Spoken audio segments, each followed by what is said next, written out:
안녕하십니까. 이번 시간에는 저번 시간에 이어서 2019년도 3회 전기산업기사 3회 2019년도 제2과목 전력공학을 나가도록 하겠습니다.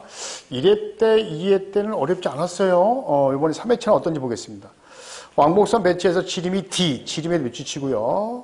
L 공식을 찾아라. 쉽죠? 단위 차이점은 뭐냐면 에다가 로고 0.4605에다가 로고 10에다가 지름을 줬잖아요. 그죠? 맞아요?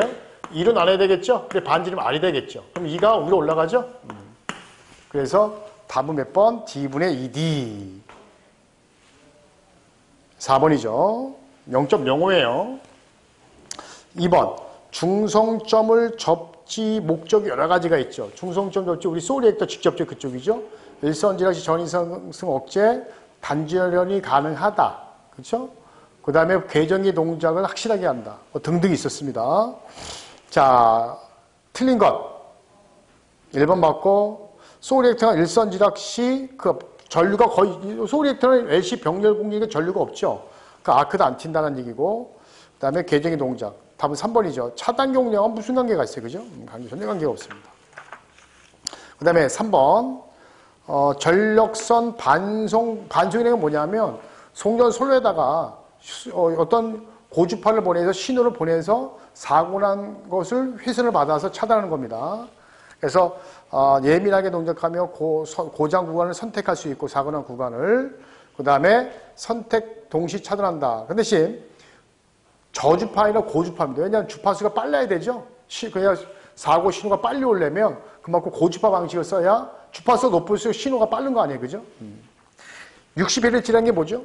1초에 60번 움직이는 거잖아. 100Hz는 1초에 100번. 그러면 주파수 높을수록 신호가 빠르니까 당연히 고주파 써야 그만큼 사고를 빨리 잡을 수 있다는 거죠. 답 1번입니다.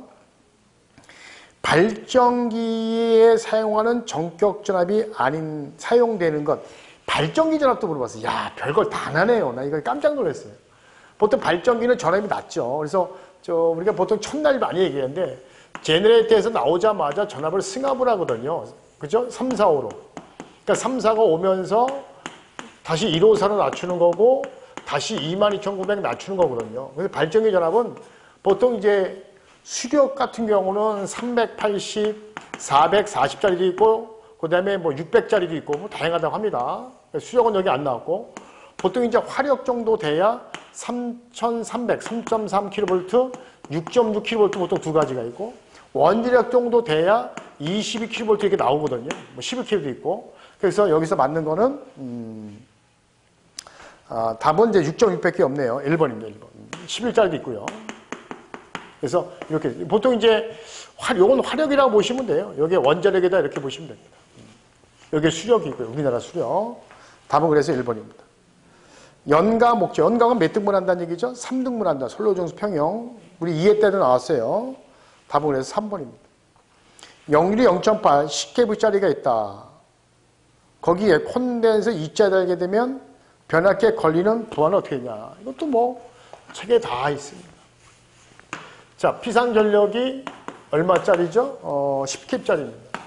그럼 유효전력은 피상전력에다 역률 0.8 곱하면 되고 무효전력은 10에다가 0. 사인 세타가 0.6이니까 얘가 8이고 얘가 6이잖아. 그 6, 8, 10이죠? 근데 거기 보면 콘덴서라는 것은 무슨 전력을 잡게 하는 거죠? 무효전력을 잡게 하니까 콘덴서 크기만큼 빼주면 되잖아요. 그죠? 그러면 당연히 피상전력은 8의 제곱에 그쵸? 6 빼기 2의 제곱하면 9가 되죠. 그 용량이 이렇게 9로 줄어든다. 그래서 답이 3번이 되겠죠.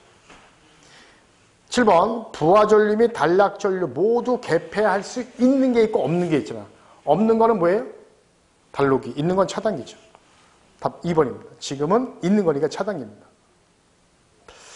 송전선로에서 낙내. 우리 많이 배웠잖아요. 낙내할 때 가장 대표적인 게 송전선로니까 가공지선. 그죠? 그러니까 주보죠. 원래 이제 낙내 방지도 송전선로 소호환도 들어가요. 그죠? 근데 주보가 이제 가공지선이죠.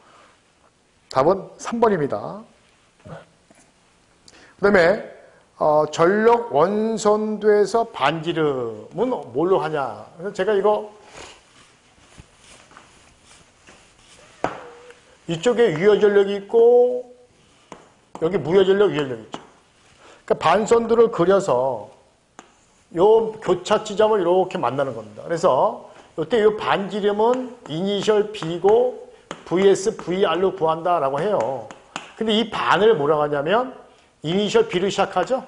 그래서 B다라고 얘기해요. 반이 B니까 반, B. 그래서 답은 몇 번? 4번. 이렇게 외웠는데, 죄송합니다. 4번이 아니죠? 저도 헷갈릴 뻔했어. 원래 그래서 A, B, C, D 이렇게 나오는데, 요번에는 4번에 제곱 들어가면 안 되죠? 네, 그래서 아주 헷갈려가지고 살짝 바꿨습니다. 3번이에요, 3번. 3번. 저도 헷갈릴 뻔했잖아요. 전에는 3번이었고, 4번에는 B가 아니라 C인가 D인가 그랬어요. 근데 이번에는 똑같이 B를 두 개 줬죠. 왜냐면 저처럼 할까 봐. 반이니까 이니셜 B를 시작합니다. B만 찾으세요라고 했는데 여기 제곱을 집어넣었어요. 아주 요즘에는 영특합니다. 예. 답 3번이고요. 근데 이거 사실 몇 번 보면 답을 또 찾을 수가 있습니다. 자, 양수발전. 우리 첨두부할 때 쓰잖아요. 양수발전을 쓰는 게 남는 전력을 이용해서 밤에 퍼다가 낮에 최대 전력이 걸릴 때, 피크 전력 걸릴 때 물을 떨어뜨려서 발전하는 거죠. 그래서 그 양수 발전의 목적, 이것도 은근히 헷갈려요. 그래서 결국 뭐냐면, 그 물을 갖다가 어떻게 해야 돼, 물을 버리지 않고 계속 써서, 그렇죠. 발전 비용을 줄이기 위해서 그런 거죠. 답 3번입니다. 비슷해. 연간 발전량이 좀 늘어날 수 있죠. 계속 돌리니까. 버리지 않고, 손실 관계없고, 그러면 연 발전 비용을 또 줄인다? 왜? 남는 전력을 이용한다고 하니까, 그죠? 그러니까 요거는 답은 3번이 좀 가깝습니다. 전압을 2배 승합한다. 전압 강화 손실은 어떻게 되냐? 이렇게 물어봤어요. 자, 그러면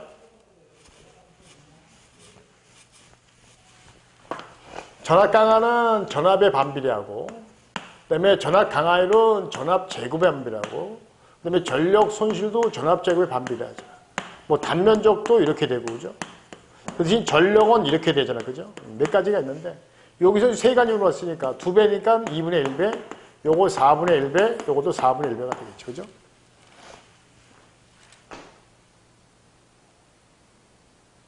3번이죠. 10번 유도장애는 두 가지가 있죠. 전자 유도장애 또는 정전 유도장애. 뭐 고주파 유도장애도 있긴 있는데 두 가지만. 그랬을 때 얘는 영상전류인 거고 얘는 영상전압이죠. 두 가지가 있어요. 지락전류, 지락대 뜨는 전압 이렇게 두 가지가 있죠. 그래서 여기서는 영상전류가 되겠죠. 답 4번입니다.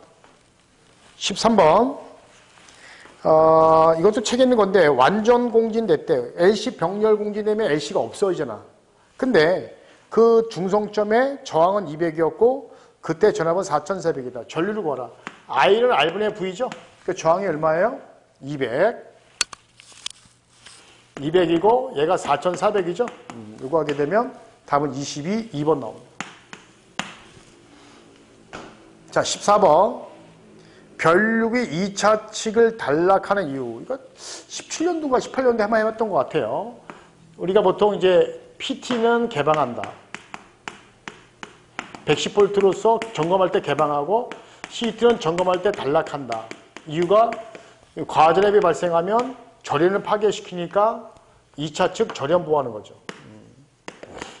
절연 보호를 하기 위해서 단락하는 이유는 과전압을 억제해서 과전압을 발생 안 시켜서 2차 측 절연 보호한다. 이렇게 되어 있습니다.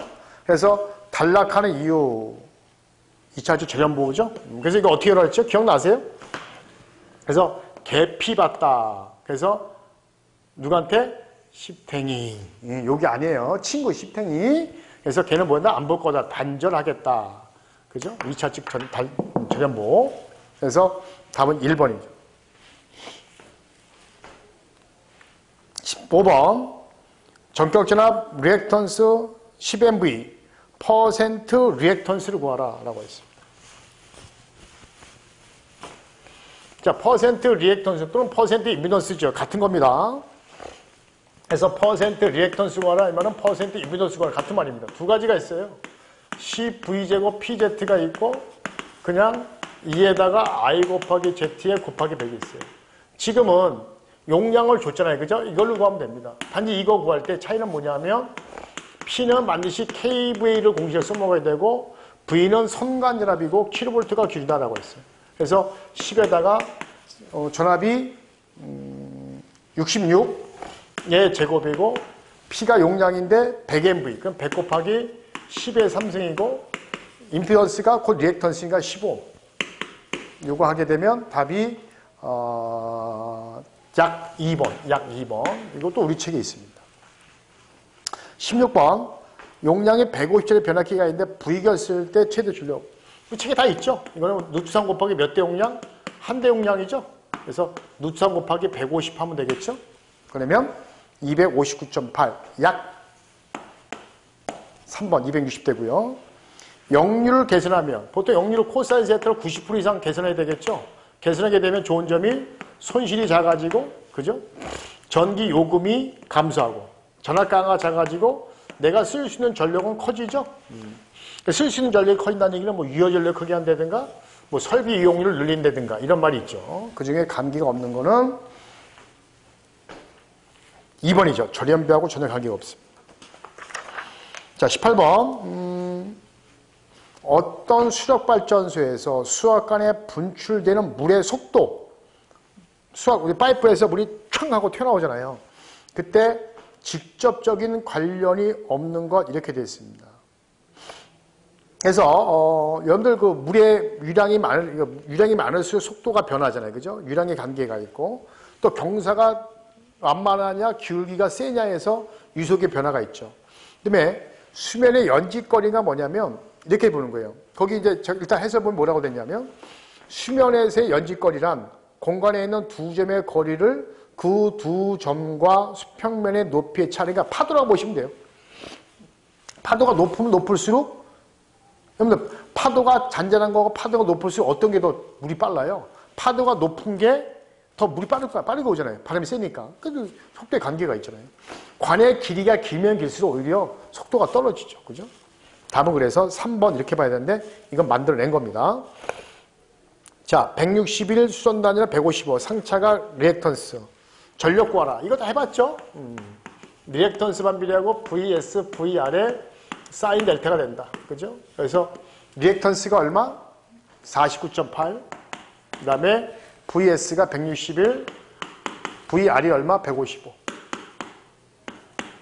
왜? 사인 몇 도? 40도. 이렇게. 자, 그래서 요거 답이 322, 답 2번. 요것도 우리 책에 다 있습니다. 20번. 정격 차단 시간. 이거 어떻게 했죠? 3, 5, 8 세 가지가 있잖아요. 그죠? 그래서 이거 3 더하기 5는 8입니다. 이렇게 오라 그랬죠? 그래서 아닌 거니까 답 4번 이렇게 됩니다. 이것도 저희 책에 다 있는 얘기입니다. 자, 이렇게 해서 2019년까지 다 풀어봤습니다. 그래서 여러분들이 이걸 보는 방법은 전에도 얘기했지만 어떤 유형 이것도 좋지만 간연도가 어떻게 조금씩 변형이 되는지 따라서 어떻게 암기를 또 해야 되는 건지 좀 참고하시면 되고 계산 문제가 몇 개 정도가 나오는지 그 다음에 새로운 문제 유형이 몇 개 정도 나오는지 그런 걸 파악해서 여러분들 공부를 하시라 이런 얘기를 되는 겁니다. 아셨죠? 그래서 이제 항상 얘기하지만 답만 외우면 절대 안 된다. 특히 왜냐하면 이런 건 전력은 좀 쉽잖아요. 설비도 마찬가지고 조금씩 변형이 되기 때문에 이론도 충분하게 좀 복습해서 좀 외워놔야 조금 변형된 것도 잡을 수 있다. 그러면 17개, 18개 맞을 수 있다. 이렇게 결론이 나오죠. 자, 이렇게 해서 2019년도 3회까지 풀어왔습니다. 감사합니다.